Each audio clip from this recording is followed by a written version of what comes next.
All right, joining me once again here on the Matthew Filipowicz Show is my friend Cameron Esposito. Cameron is a stand-up comic who's appeared on Conan O'Brien, Chelsea Lately, The Late Late Show with Craig Ferguson. She's the host of two awesome podcasts, Wham Bam Pow and Put Your Hands Together. She's a writer for the Onion AV Club, and she has a new comedy album coming out in October entitled Same Sex Symbol, all of which you can find at CameronEsposito.com and on Twitter at Cameron Esposito. Cam, thank you so much for being on the show again.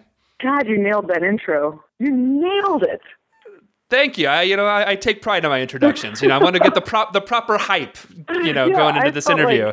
I almost quit this interview so I could go have a light toast in the sun near a pool because I felt like I'd really accomplished some things. So thank you. Well, no, but Kim, again, we've known each other back in Chicago, back when I was living there, back when you were living there.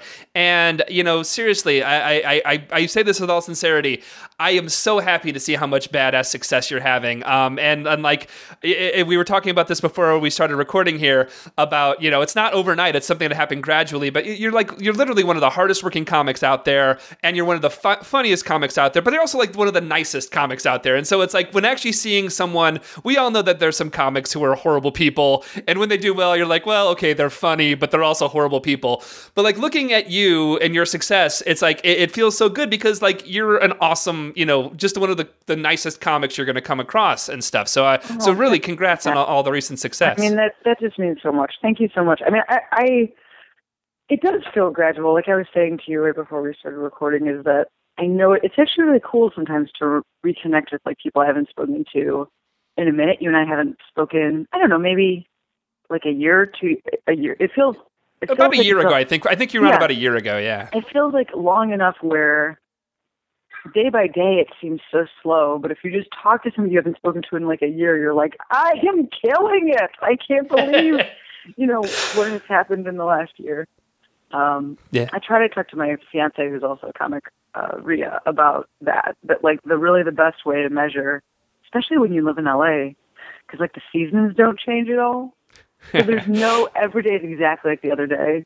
So it kind of feels like you're accomplishing nothing and slugging through quicksand.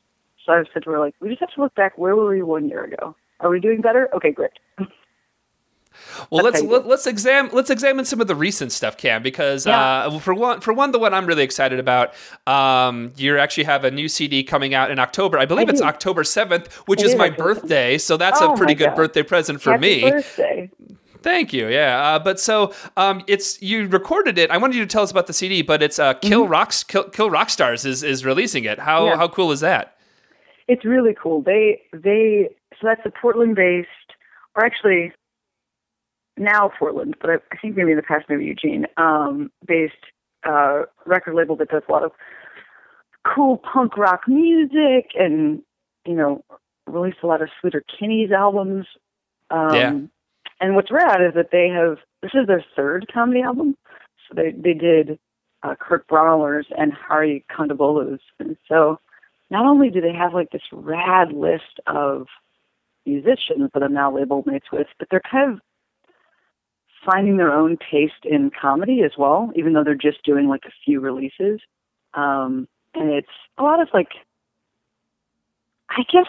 really alternative in some way comics. Kurt is so silly. I don't know if you know his stuff. And then Hari is really, really political. And then I guess I would call myself silly political. So my point is they have this taste right now in comedy that is really exciting to be a part of.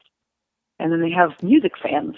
That's a really cool thing, too, because a lot of times when you release an album, you're releasing it against other comedy albums, if that makes any sense. So it'll be you and a million other comics on a label.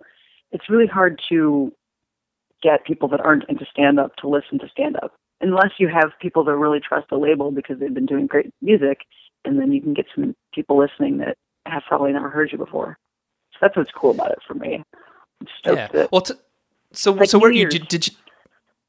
When did you tape the special? It was a few months ago, right? Yeah, it was in May in Portland, and it was awesome because doing shows in Portland, it's hilariously a target demographic that is almost too perfect for me. Yeah, 50% lesbians, 50% really, really emotional men with like feathers in their hair. So it was a great time. Yeah. Yeah, actually, I lived in Portland for 1 year, and what's really funny about it is like, I don't know if you spent a lot of time there, but like it really is very similar to the show Portlandia. Like that's actually not, it almost could be a documentary almost. I mean, like it's a really, really funny show, but it's like really, really legitimately that those are the people you actually meet in Portland. It's really not that far off. Yeah. I love performing there for that reason. It's actually it's like one of the best comedy cities to perform in. There's a couple, like Denver's really great, Portland's really great. For me personally, and what kind of has to happen there is that like there has to be a really big artsy population, like people that would go see stuff, but also it has to be like sort of moderately like disorganized as a city, if that makes any sense. Like everybody's so focused on like making you a handbag that they're not necessarily telling, like, that there aren't necessarily stand-ups that live there forever because it's just so specialized. So people are so appreciative. They're like, we can't believe you're here. It's awesome. I love Portland for that. Everybody's just out of their minds excited all the time.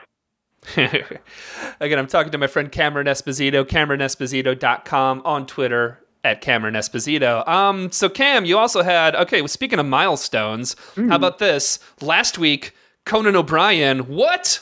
Conan O'Brien. By the way, awesome set. So tell us about the experience.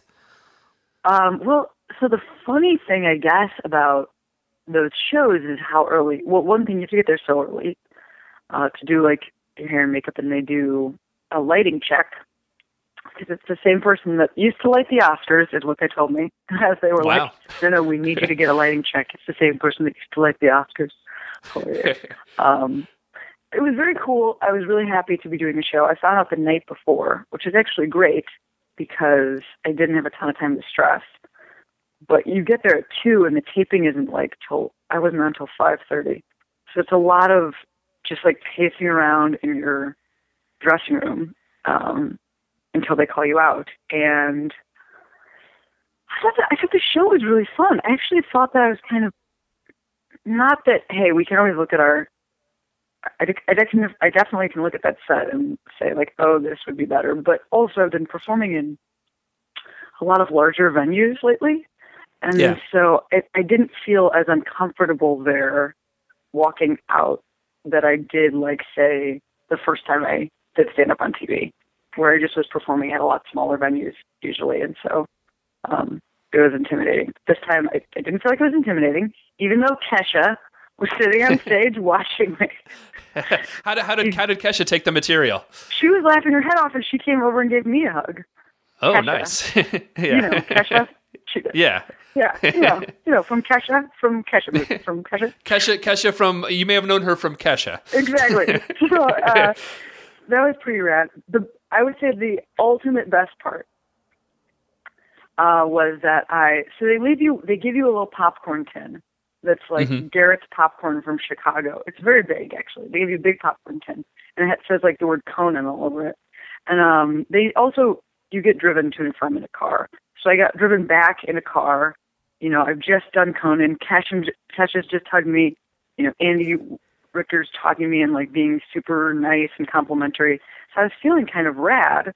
And then zooming home in my private car, you know, just like, look at me, I'm doing great. And then I got to my house and I realized I had locked myself out. And that my fiance had another show, like, in Orange County, and wasn't going to be home for hours and hours and hours. And I just had to wait for my landlord, who luckily came to let me in, just sitting in my driveway with a giant oversized tin of Conan popcorn. You know, you never like should think you're too rad, because then immediately you'll be like, well, I have nothing else to eat, and I am in my driveway, so I guess I'm gonna eat a bunch of this Conan popcorn. Really? Maybe Maybe it's like, they knew stuff like this happens, and the popcorn is really just to keep you alive while the people come to let you in. That's actually a great point. They must be like, she probably was nervous when she left her house. I'm sure she doesn't have keys. Don't bring it up, but give her the popcorn.